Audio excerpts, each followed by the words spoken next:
Hey, what's up, Internet? I'm Brandon, DJ Zemmel from NOHC. I'm the DJ and producer for NOHC, and I'm going to take a little bit of time today to show you guys how I created our track Forgotten. It's our new single. It's got a music video out that we put out a couple of weeks ago for it. The track is released on Loud DJs Records, and I'm not going to go through and play the whole song. We're actually going to be looking at the original mix for it, not the radio edit, which is what's been released. The difference is about the radio release is about 4 minutes shorter. It's actually cut in half. The original mix is 8 minutes, and it's much more of a flowing trance sort of track, whereas the radio edit is much more cut down and vocal focused, because obviously you can't put an 8-minute song on the radio these days. So if you want to listen to the song, the radio edit of the song, you can watch the music video. The link is in the description. But we're just going to go through and listen to each part as we get to it. So we're just going to jump in here. We'll start off with the intro, and let's take a listen to that.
So that's the intro. Now you can hear there's not a whole lot going on.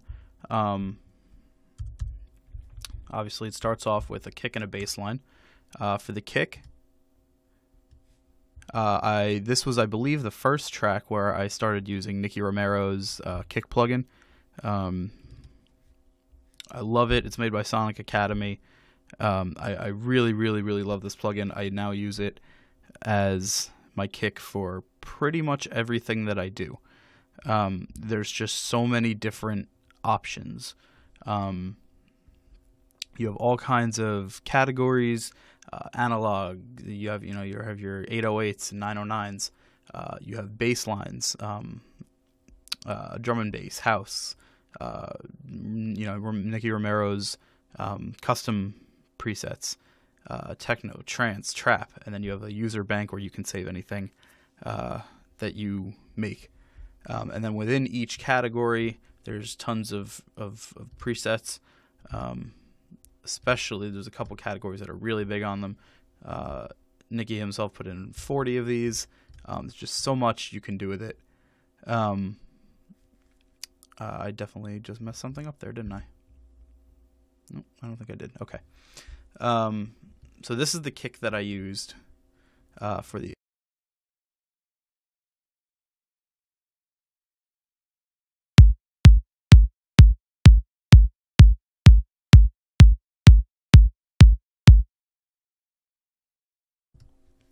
You can see, pretty simple.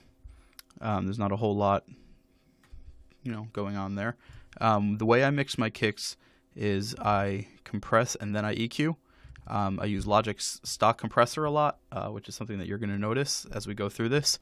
Some people might yell at me for that. I really don't care. Before we continue, I should also tell you that I am the sort of producer that has learned by tweaking and by learning on my own and through YouTube tutorials. I've never been formally trained. So I'm sure there's a lot of things, like little things about how things work and why they work the way they work, that I don't know. So I can't really explain them to you. All I can do is tell you what I do, and why I believe it works for me. So with that said, I have anything. If you ever see a preset of mine with CU before it, like you see here, that means it's a custom preset that I've either made myself or it's something that I took from a preset and then I've edited it to my own needs and then saved it as a custom one. So in this case, I have a couple ones that I use here. You can see I have my custom drums. This is actually was originally made for a sub kick, but I found that it ended up working better for this kick. And then I have it EQ'd. I use the Waves API 550, the 550A, sorry. I use the bass drum 3 preset on this. And these days I actually find myself using the bass drum 2 preset for my top kicks. This kick I didn't layer. This is just one kick that I use for the intro. There's no layering going on, but it got me the sound I want, so that's what matters. Where you see SC kick, SC on any of my projects is going to stand for sidechain, and what you can see is what it is it's just a sample that I've looped 4 times, bounced it down into its own track, and then just looped it all the way across. I don't really do this anymore. This track, I first produced this track earlier in 2014. I want to say we started this around March or April, maybe a month or 2 later. But so I did things a little bit differently than I do now. But this is how I did it for then. And basically, I have it route to a bus. I actually work in a dual monitor environment, so my mixer is actually on another screen that you can't see. But I believe I have this routed.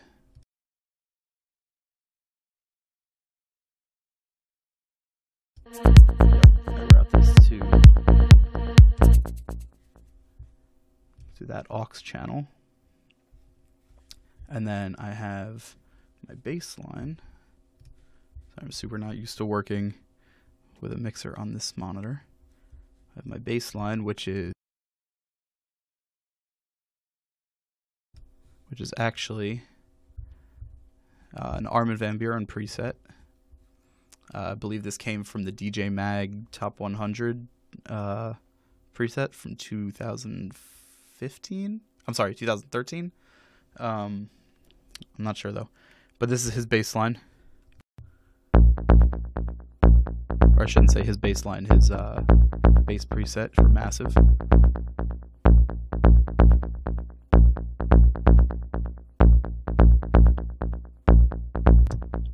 Really simple.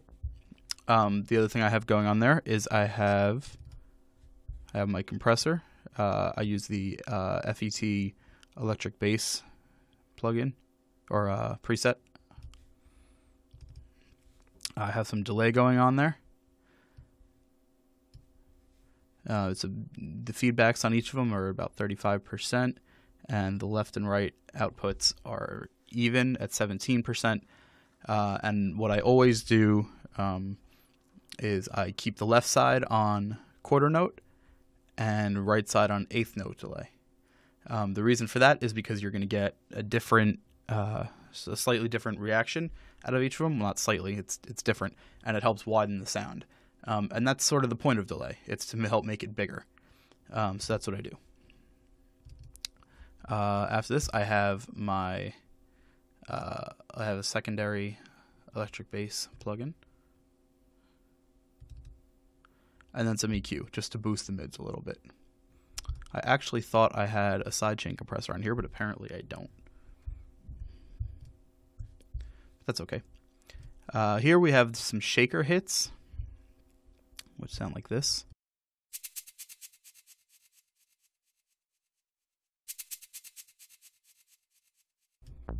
Nothing fancy.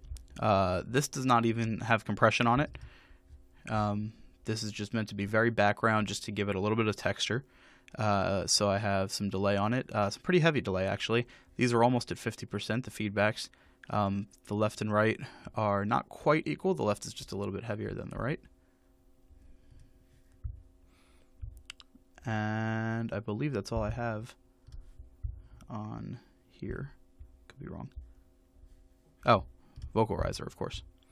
So what I did was I took a vocal, where Suzanne was holding out a syllable, and I put a whole lot of reverb and delay on it, and then I reversed it.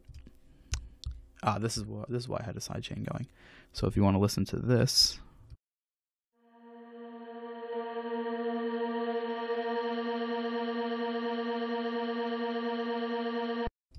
So where all these loops start coming in, that's where the beat kicks in. Now what I'll do is I'll put the sidechain on it so you can hear what it sounds like.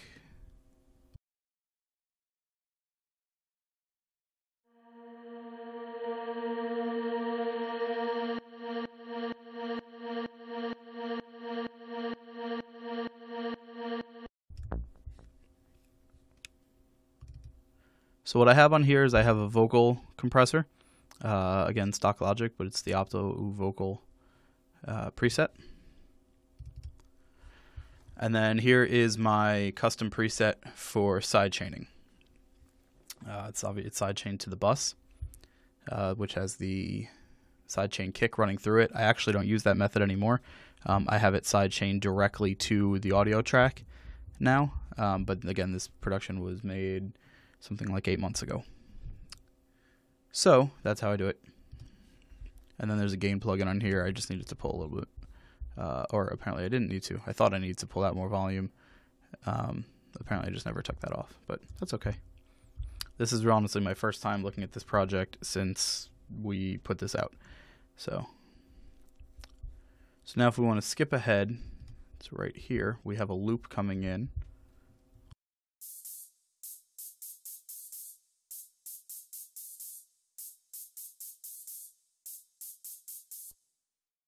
It's just a percussion loop. There's not a lot on it.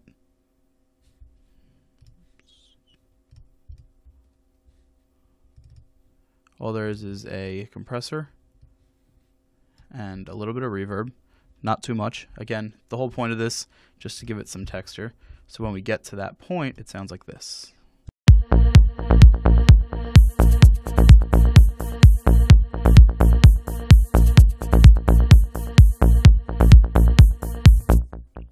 Nice and simple. So now we'll jump ahead a few bars and we get a reverse cymbal. I usually only put delay on these. Sometimes I'll put a little bit of compression, maybe a little bit of direction mixing on it. But in this case, all I put was delay.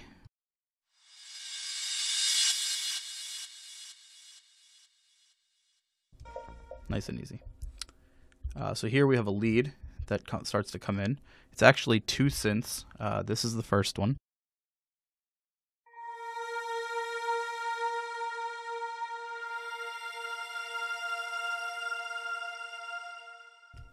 Really simple, just 2 notes.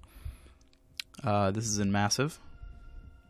It's an Angel's Voice pad. I have a huge collection of Massive presets that I've collected from all over the internet.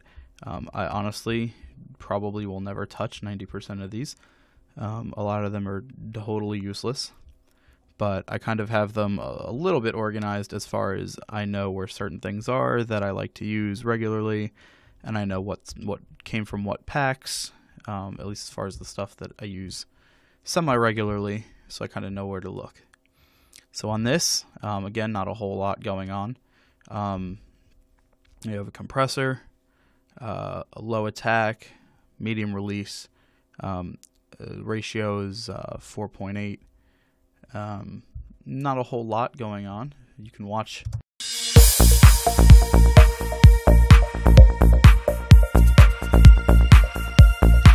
The difference here, if I were to take this off.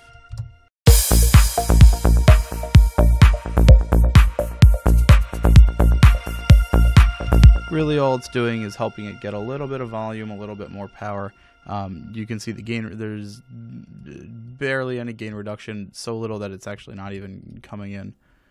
Most of what it's doing is providing gain. And then I have a direction mixed. I love this feature in Logic. The difference is if this were to be all the way in the middle, that would be totally centered, and all the way out here it sounds like it's coming from the sides. So I keep it at 1.70. You could also move things different degrees to the right or left or to behind you. All kinds of cool stuff you can do with this. That was at 0. So that's what we did there. Then there's a little bit of EQ, mainly just to cut out, well, entirely just to cut out the low end. You don't want, especially with low end, it's very easy for it to get messy and just muddy.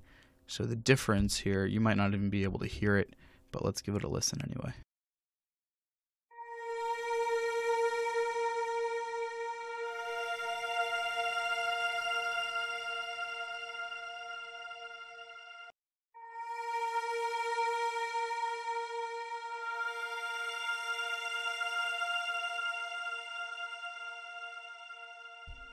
So you're really just cutting out the lows and some of the mids.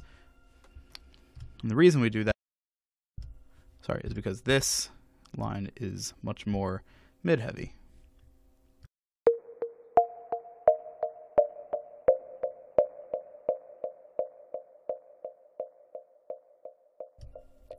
So what we're doing here is we have delay on it. This one was actually made from a preset, the dual 8th note dotted. And then for the EQ, we boosted the mids, boosted the treble around 2K, and then just let everything else just get a little bit extra. I didn't take out anything from the lows because it really didn't have anything going on that interfered with anything else. So you can listen to this again.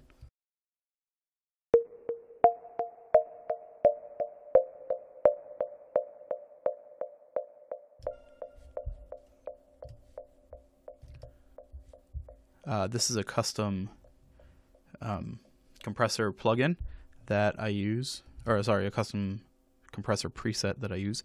It's my own for soft plucks, such as this one.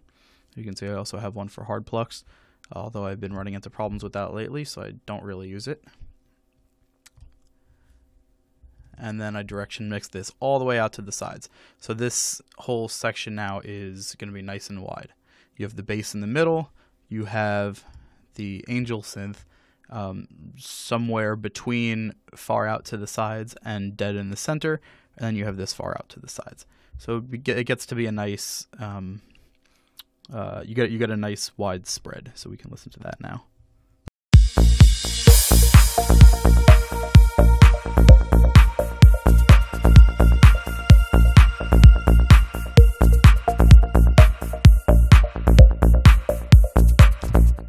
So you also hear that we have the addition of claps. Claps, I really don't find myself doing all that much to. Personally, I prefer to choose samples that already have the qualities that I'm looking for, as opposed to take a sample that doesn't really do what I want it to do and then try and put all kinds of crazy plugins on it to make it do what I want it to do. I'd rather just find a sample that does it already. So in this case, all I really had to do was compress it a little bit. I put a snare compressor on it. The purpose of the clap and the snare is to do the same thing. So there's no reason to really change it. And there's just a little bit of reverb, really not that much. It's only 1.3 seconds. You can listen to that now.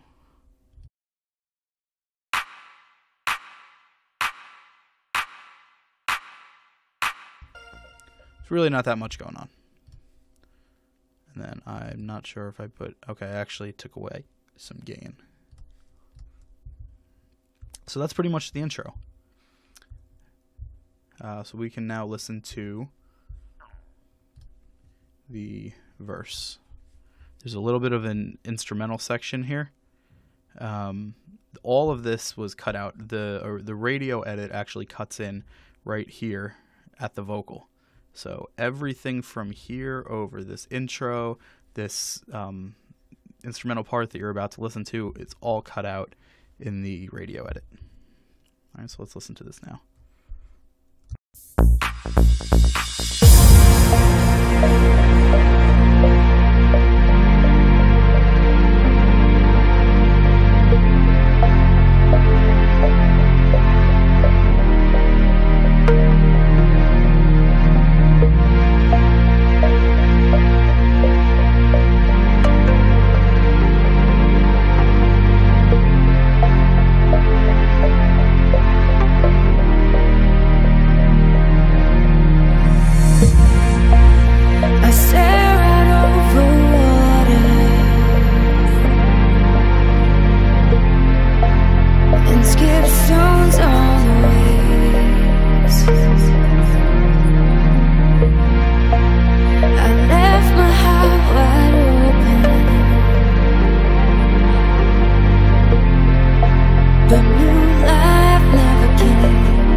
Okay, so that's our verse. So let's start off with these strings. These strings were actually the very first thing I did when I started this song. So let's definitely pay some attention to those. Let's take a listen to these real quick.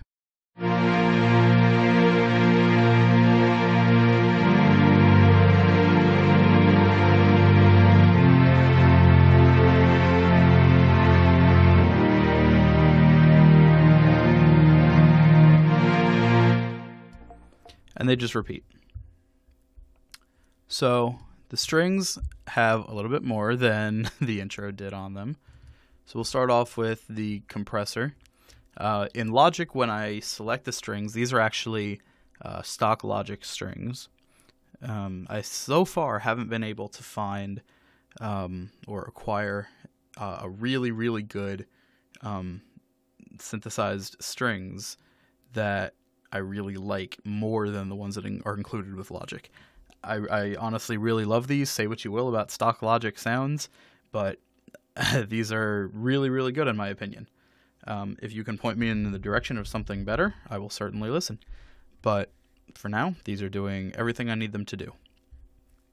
So when I select them in Logic, because they're stock instruments, they have a couple things on them already, including this compressor and the exciter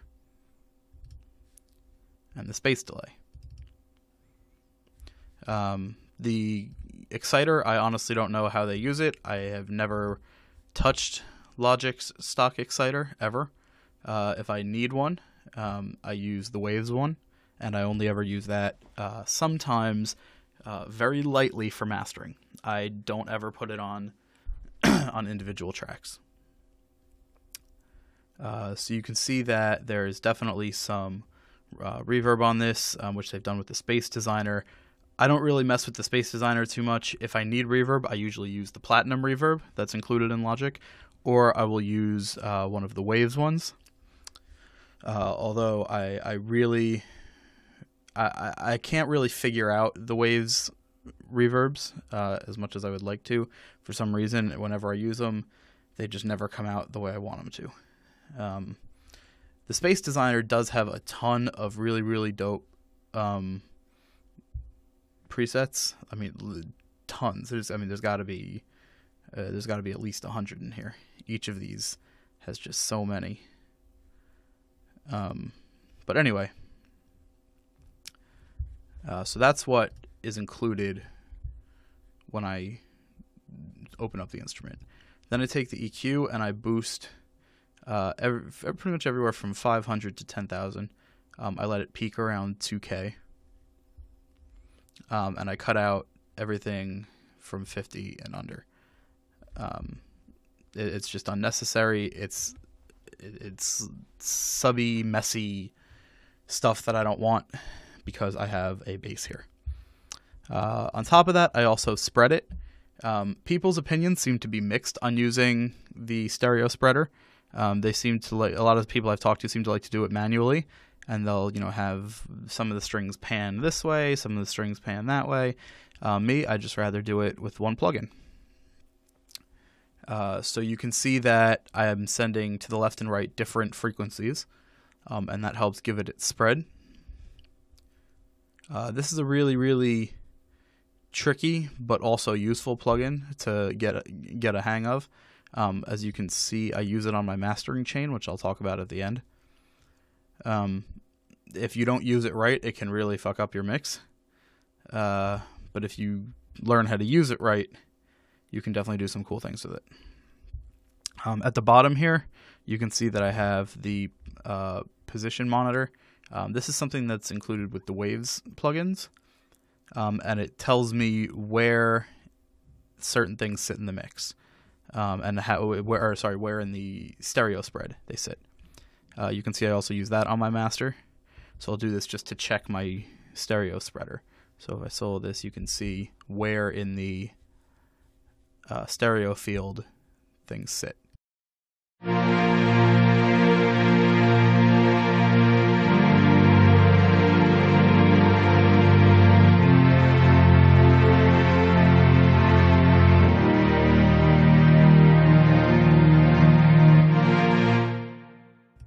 So you get the point.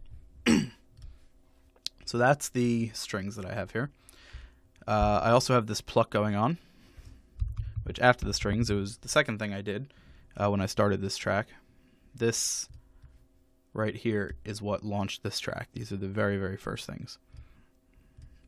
So let's take a listen to these plucks.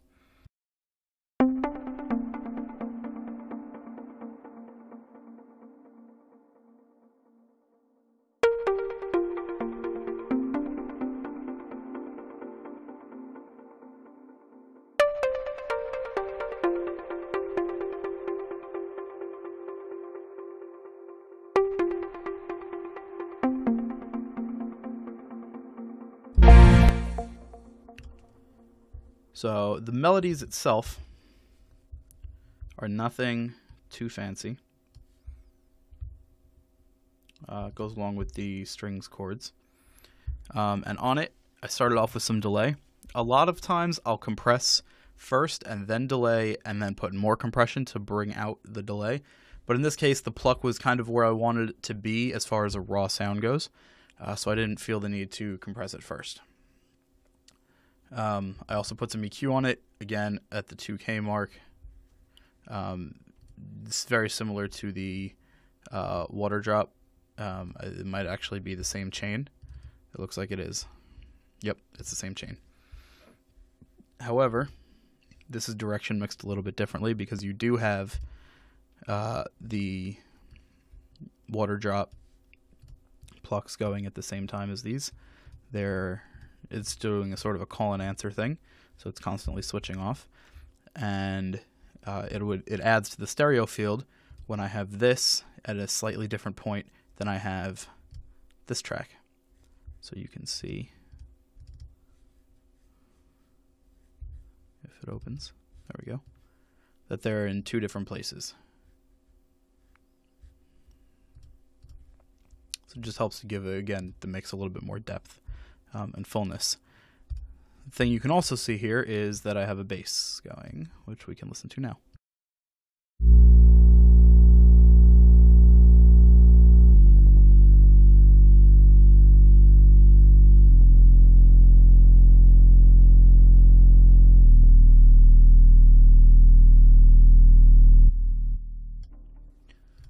Now, if you're listening on speakers that don't have subs, you might not have really been able to hear that.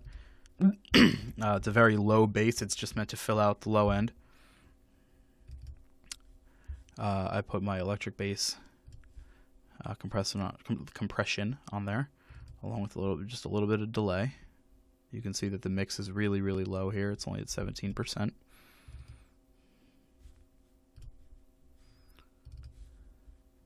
Again, another electric bass. It's basically the same chain as the Armin bass, and then I also have my side chain on here. Anything where you see CU pumping bass 2, that's my current side chain compressor. So when you put it all together, you get a really nice stereo field here, and everything is really, really full. You can also see down here, I use some down sweeps.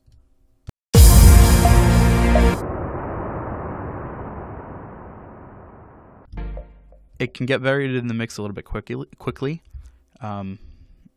This really has no processing on it at all. These days, I tend to boost the highs and mids just a little bit, but I didn't do it back when this was produced. I can play this for you again real quick.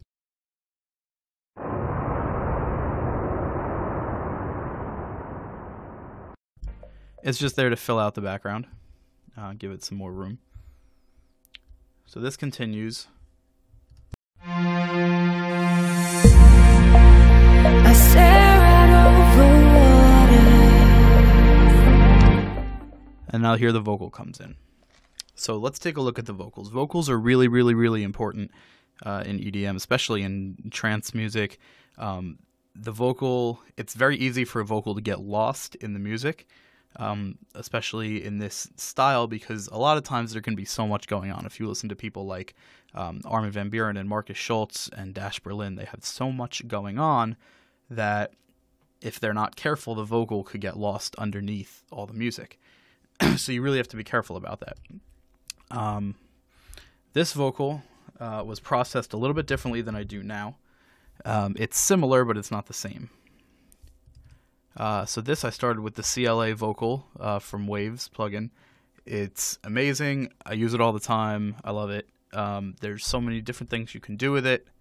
There's all kinds of presets. And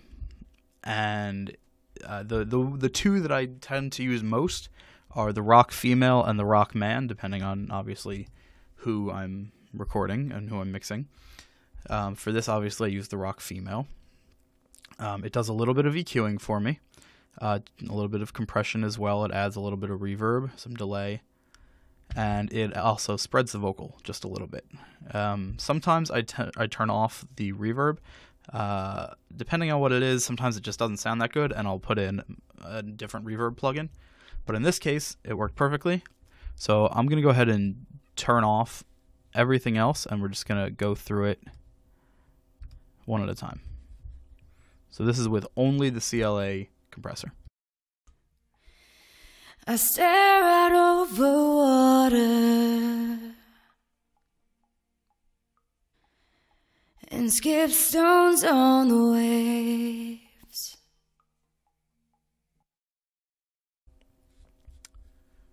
So that's with only the CLA plugin on it. I then put a de-esser, which I very, very rarely use. I don't have the mic that I use is a Sterling Audio ST51, and I didn't have a problem with any highs on it. I tend not to, so I don't really tend to use de-esser very much, but in this case I did. And then put on some delay. I really wanted the vocal to be able to fill out the space that it was given. So we used some delay, and you can hear the difference now between the dry one. I stare out over water. And with delay. I stare out over water. It just makes it so much bigger. Now to help bring out the delay, we compress again.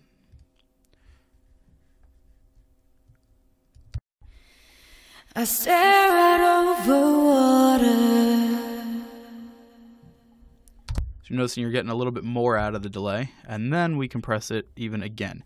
This is a compressor that I really use very, very rarely. I'll show you what it does.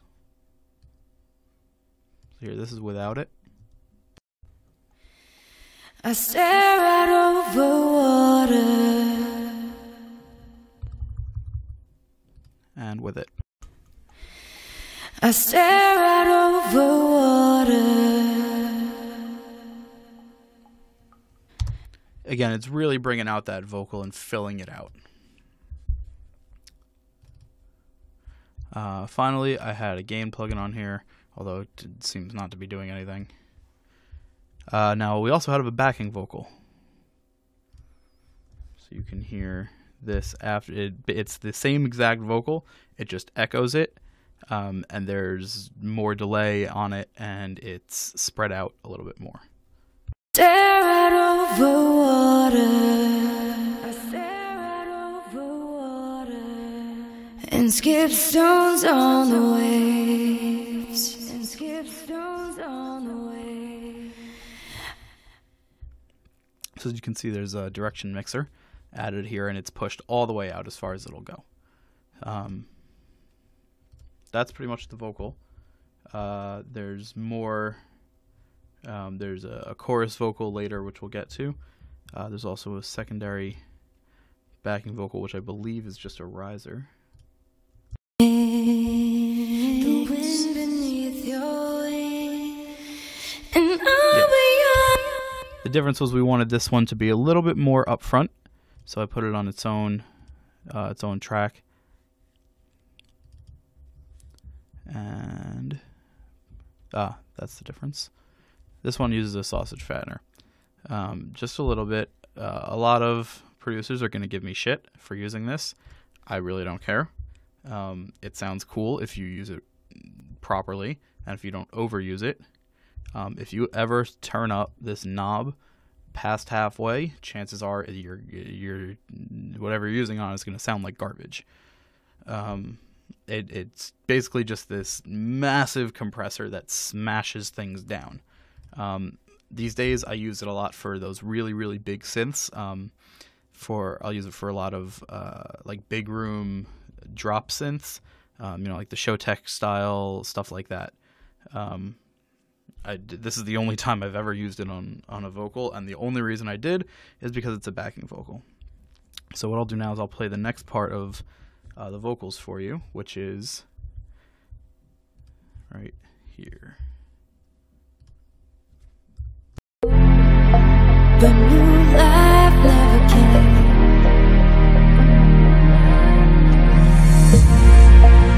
And all we have forgotten, the life under the sea, the wind beneath your wings.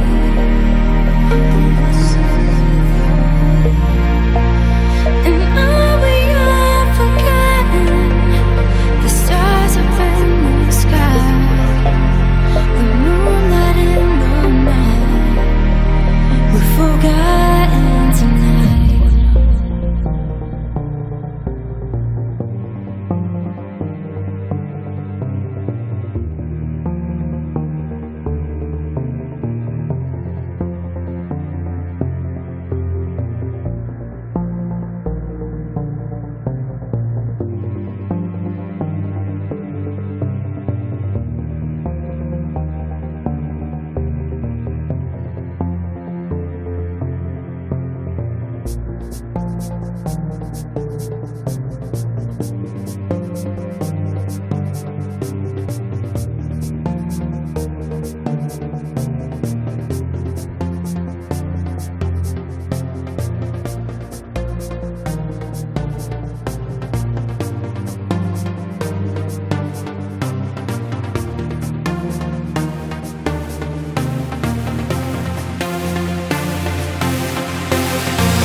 So we'll leave that there. So this part right here, we brought in this pluck, which I believe we haven't used before. Nope. And I'll play it for you.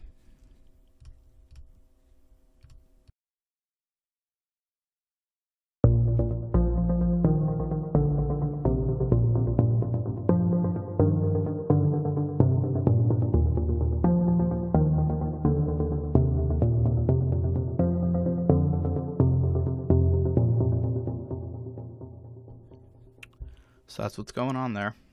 We also have the strings just playing what the bass line was during the last section.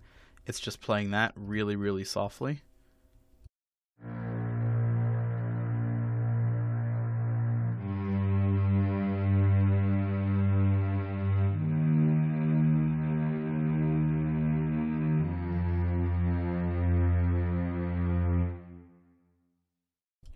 And you'll notice that this one comes in a little early because I couldn't get the attack to come in the way I wanted it to, so I had to make this one come in just a little bit early so that it sounded like it came in on time. But getting back to the pluck, we cut out some of the under 50 frequencies.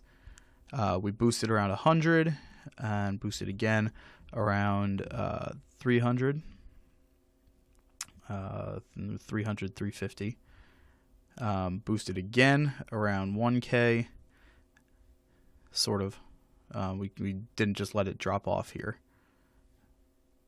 And it fades out around 2. And then it's pretty much straight from there. It's compressed with my custom soft preset. Some delay. And a squeezed compressor.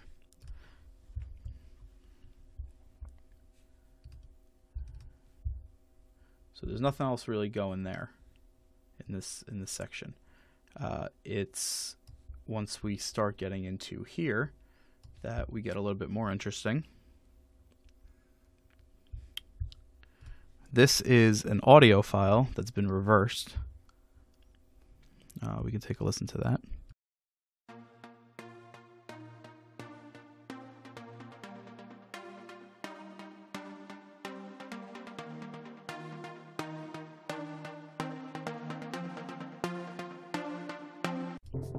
Oh, I was wrong.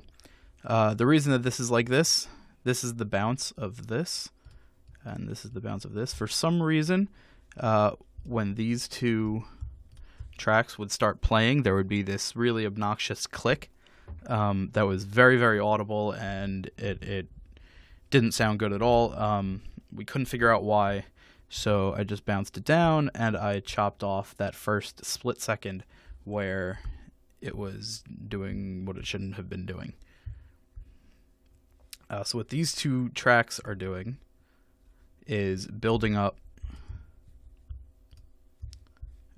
to what becomes the big sort of explosion of sound before the drop.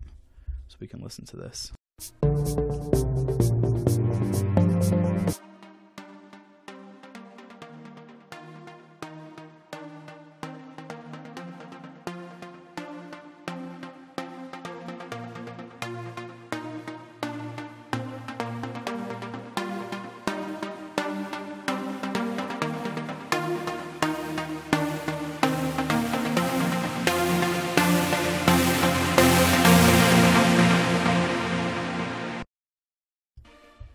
At that point, everything comes in super strong. We also put in the shaker hits.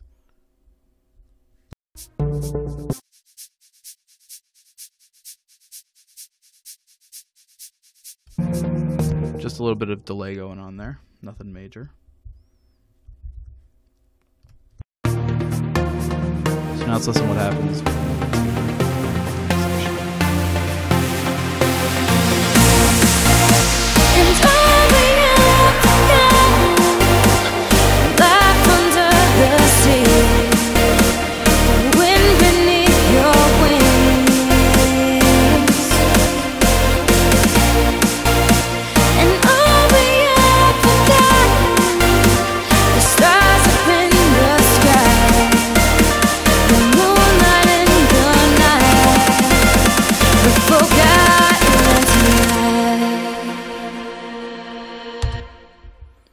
We'll pause it there. So here we have a couple different things come in that we haven't heard before. So we'll just kind of go down the line. We'll start with this.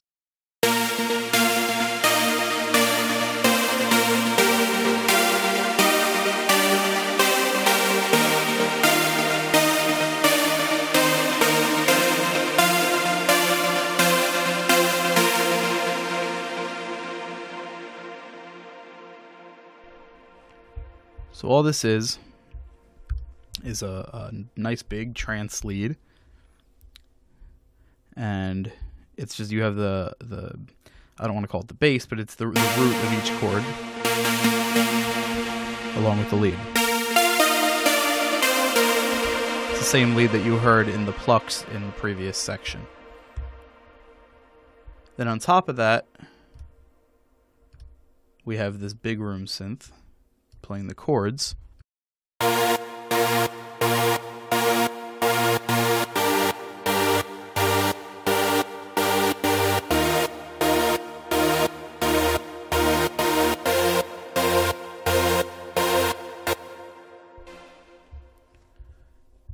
And then each of these is spread out differently.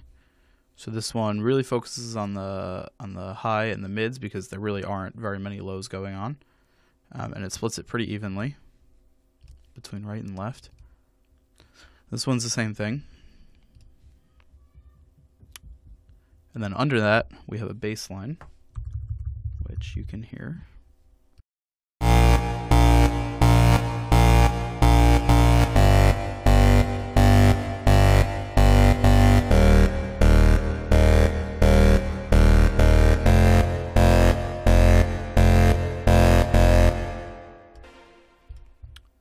Of course, we also have some effects, some sweeps, things like that.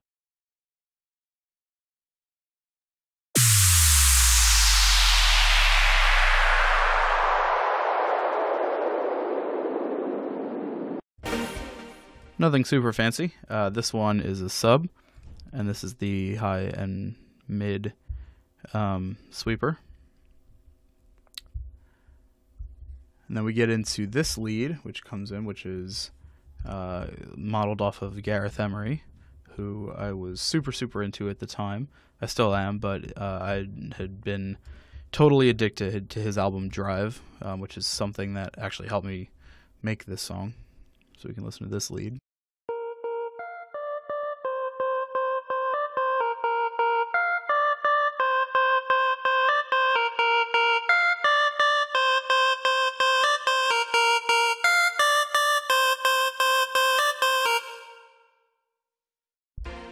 So that actually becomes the main lead for the drop.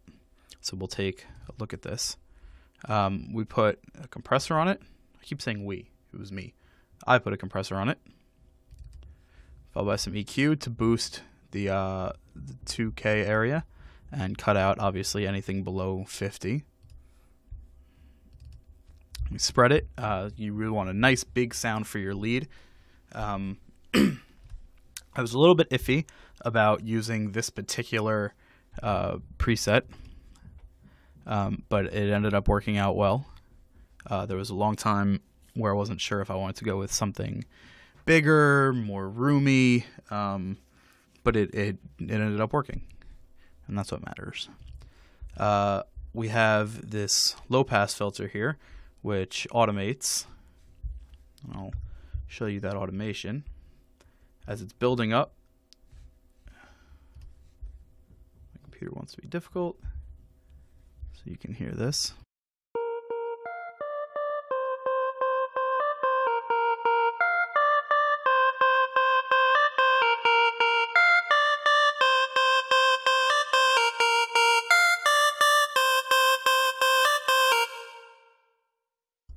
Now, as far as automation goes, everyone's got different ways of doing it. Some people like to draw it in with their mouse and just put each dot manually and each marker manually. Some people like to put it on latch mode and just use your mouse to control this and have it record what you're doing. I actually do a combination of both.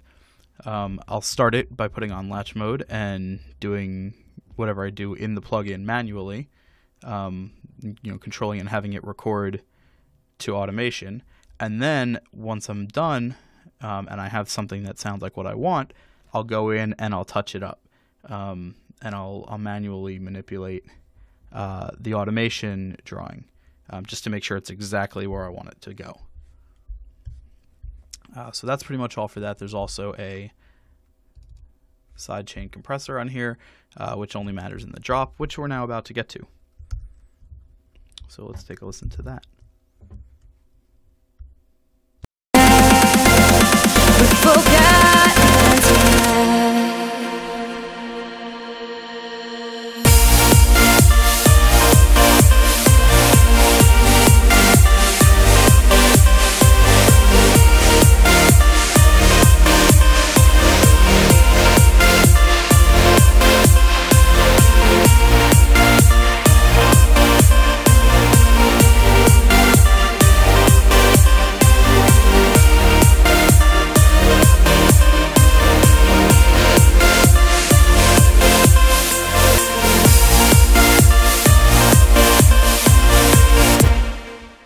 You get the point. In the radio edit, this drop is cut in half, so this entire section is gone. It's only this. So to start it, we have a vocal riser here.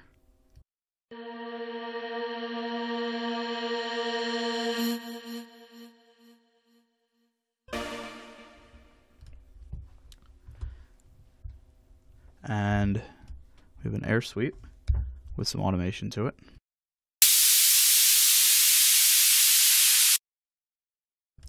That actually has to be enabled with sidechain. This is one of the reasons I switched what I was doing for my sidechaining.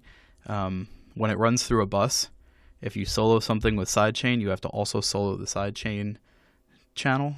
But if you route it directly for the compressor to take the signal directly from the track as opposed to a bus, you don't have to do that.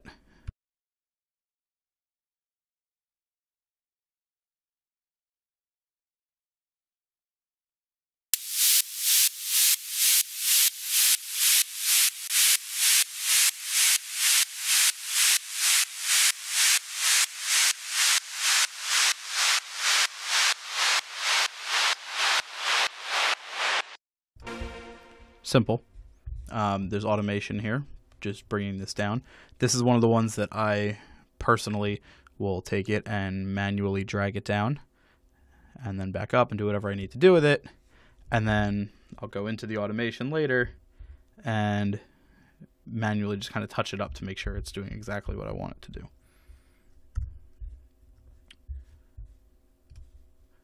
So now let's take a look at some of the percussion we have going on.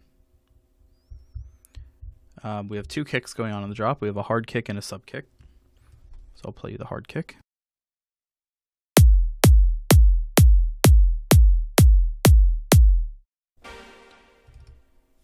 This is taken from the trance category in the Nicky Romero kick plugin. And of course, I put on my API compressor with the BD2 preset that I mentioned earlier. So now we have a sub kick. This was the first time I really used a sub kick in a track that I released. When we started NOHC, I was a very inexperienced producer. So NOHC has been kind of a learning process for me, which is why every track that I do, I feel like I get better and better. But this was really my first time messing around with a sub kick. So let me play for you what I did.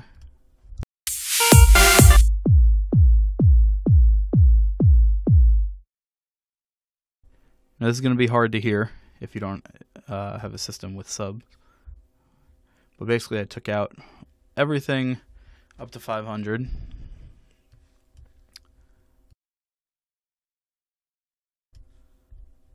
So let's take a listen.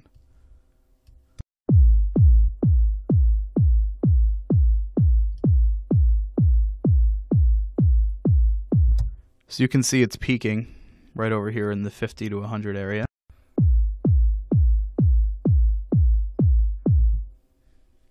And then what I did is I took the Waves Max Bass plugin and threw that on.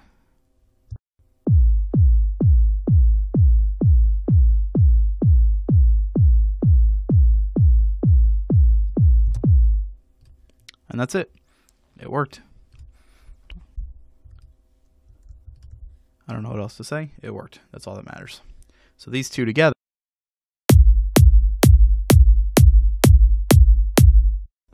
did what I wanted it to do. We also have these hi-hats going on.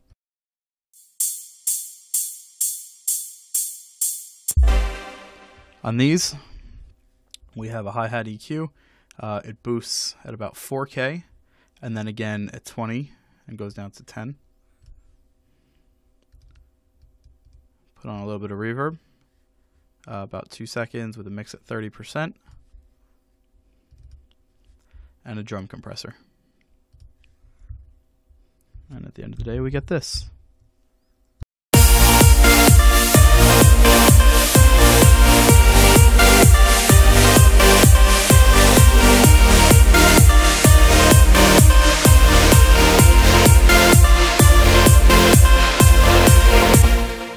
So in the interest of time, we're going to skip forward to here. I just realized this video is already almost an hour long. I'm trying to cap it at an hour, so let's see if we can get through this. The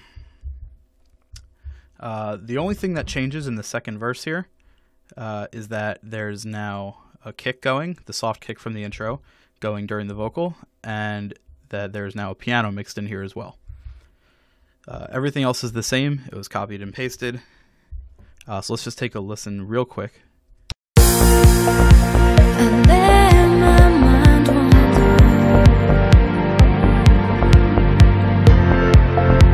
out into the rain.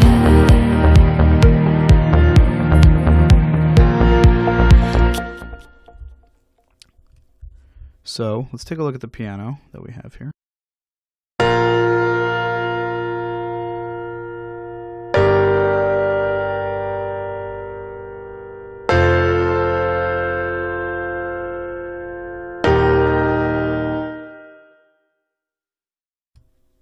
So we have two different piano tracks. One is doing this. And It's just playing the bass octaves, and then the other one's playing the higher notes.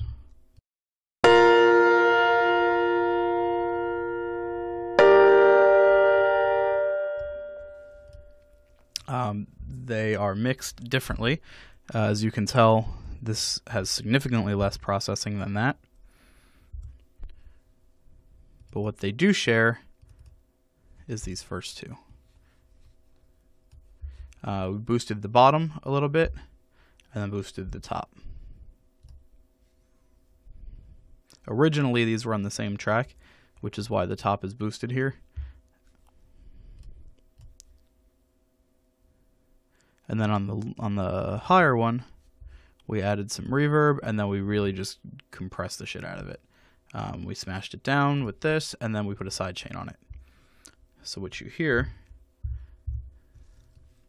is this.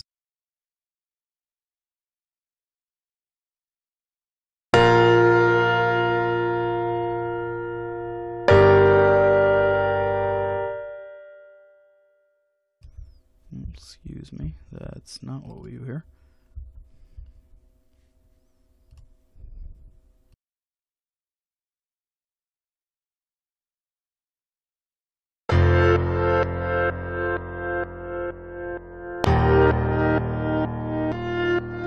There we go. So if you notice, there's no side chain on the bass notes, only on the high.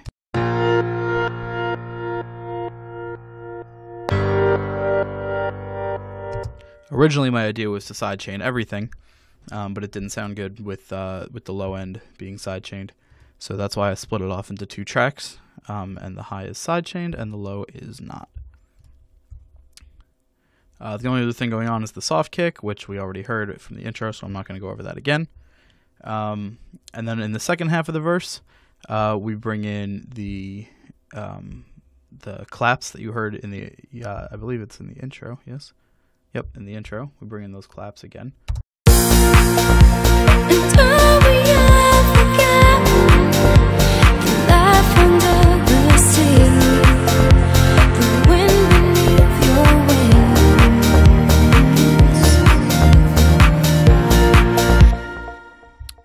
And then coming out of this, we go into sort of an abbreviated version of what happened after the first verse.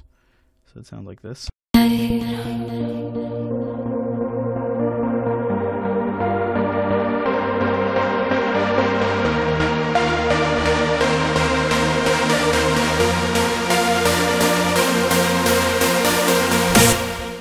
So what that is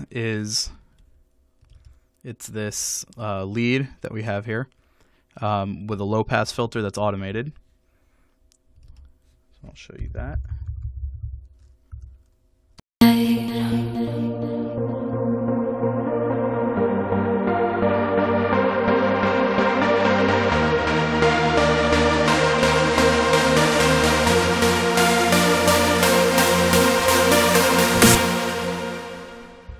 That's all there is to that.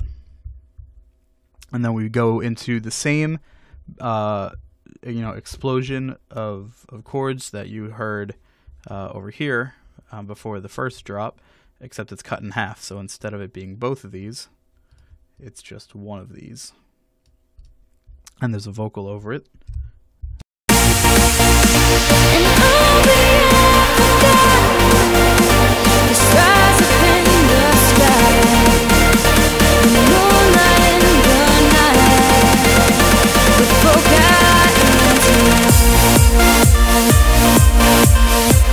Now, one thing that's different about this drop is that there's a sidechained vocal in here.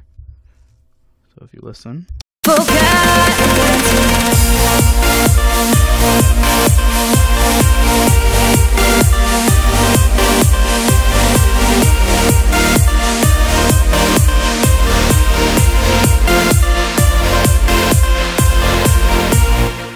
And then it fades out right here, and we have a gain plugin that's automated.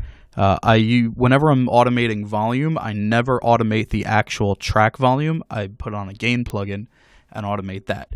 The reason is that if you have automation on an individual track, on an actual track volume, and then you go to make an adjustment later, it doesn't change the automation, and any change you made is going to be totally forgotten by the program.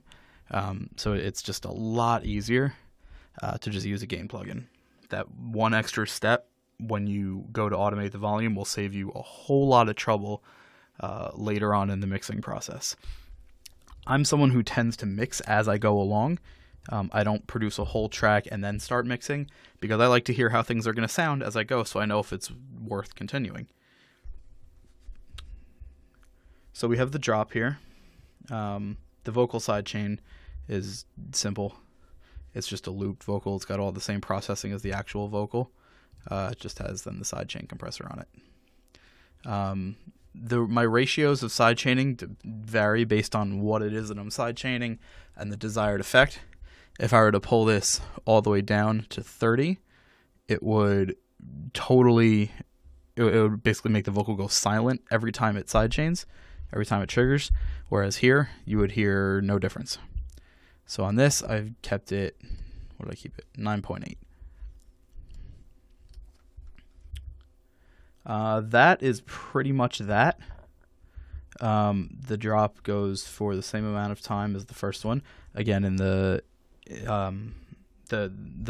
vocal comes back in on the second half on this one.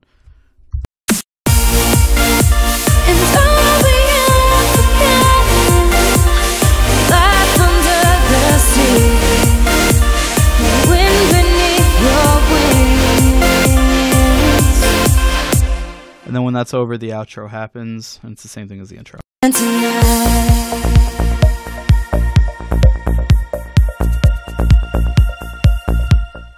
So real quick, the video is now at 1 hour and 4 minutes, so I'm just going to go over my mastering chain real quick.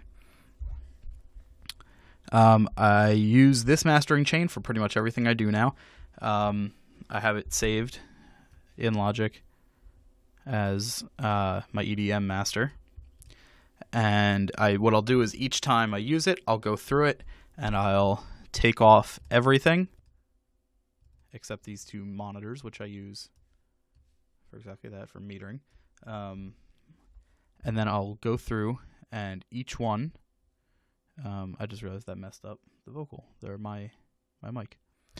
So what I'll do is I'll go through it and I'll take off each one and I'll just sort of tweak things as I go. So I start off with this EQ, which is going nuts right now because I'm speaking through Logic and that's how my voice is being recorded for this video. I boost around 1K and around 2K a little bit more than 1, and then I boost the 10K and above. I give this area and the sub area just a little bit of a boost, not that much. The reason I don't use a Logic compressor for this is this one allows me to be a little bit more detailed. If you notice how big of a difference, how much space there is between 0, 3, 6, and 9 decibels, you can see I can do a lot more finite adjustments, whereas something like the Logic EQ only gives you this much space, and that's for 5 decibels. So if you put them next to each other, you really see how little space you have to work with. And for a master, I try not to make a lot of big adjustments. You can see here there's nothing being boosted here more than looks like about 2 decibels. So this would probably be about 2, and that comes over to right here. So nothing's being boosted more than 2 decibels. Sometimes I'll boost something up to 3, but rarely. Go ahead and get rid of that. Then I put the Waves R compressor on here. I use a modified version of the Master Electro setting. I believe I use the firm one, but I could be wrong. But I do, I think I move the ratio up just a little bit so it's not being so smashed. I keep the Aphex Vintage Exciter on here. but I usually keep it off. I don't really use it very much. Sometimes I'll turn the mix on it down and turn it on, but it'll be just ever so slightly coming through. It just colors it a little bit, but it really depends on the track. This track didn't need it. I was going for kind of a warmer vibe for this track, and it just didn't need an exciter. The last thing I use... Oh, I'm sorry. I skipped over the spreader. This is not the one that I use anymore, but it did what it needed to do for this track. I've kind of gained a new understanding of how I can use this plugin for mastering. These days I have an EDM master preset, which I'll show you. That's what my EDM master preset looks like. So it's similar, but it's not quite there. And then I'll tweak this for each one. But this is the one that was used for Forgotten. And then finally, I use my L2 compressor from Waves. I love it. It's the only mastering compressor I ever see myself using. I just can't see myself switching from it. It does what it does really, really well. I use the 24-bit hot and crunchy setting, but I change the out ceiling from negative 0.2 to 0. Just gives me that extra 0.2 decibels. Sometimes I'll move the threshold down a little bit depending on the track if I really want it to, come out extra loud.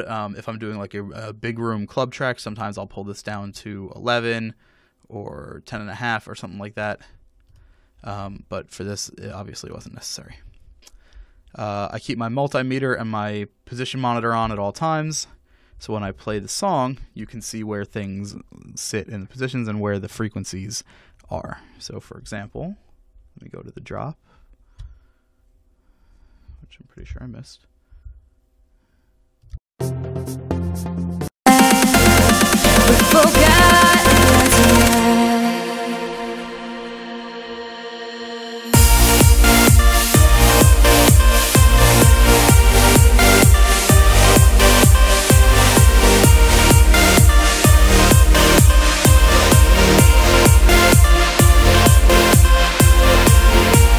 So you can see on here is that there's no major peaks or valleys.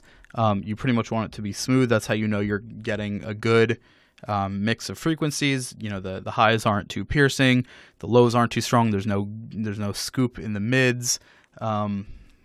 Generally speaking, if you can play your track and this is pretty close to smooth across the top, you're probably good on your frequency levels. This, generally, I try and make the center here as filled out as possible, and then do what I can about the sides. You'll notice that things tend to kind of jut out the bottom here. That means it's coming from the very far sides. But for me, the most important thing is to fill up this entire center section here. And then obviously to have some things over here. So that's pretty much Forgotten. Again, this was the original mix, which is partially why it took so long to get through. There's a whole lot of parts in here that aren't in the radio edit, which is the edit that we did the music video for. So if you have any questions, feel free to comment, like my page, subscribe, like the video, share it. If you have any requests for future production tutorials, I've been trying to do this one for weeks, ever since we put out Forgotten, and I just haven't been able to get my screen capture software working right until today. So now that I have it, I'll be able to do a lot more production tutorials. I'll have one coming up for my own remix that was put out under my DJ name, DJ Zemmel. I did a remix that came out 2 weeks ago or so of Colors by Tritonal. So I'll be doing a production tutorial on that. And anything else you guys want to know, feel free to ask, and I will do my best to answer. Please go check out the music video for Forgotten. It's on YouTube. The link is in the description. And like, comment, subscribe, all that good stuff. That's all from me. I will see you guys soon.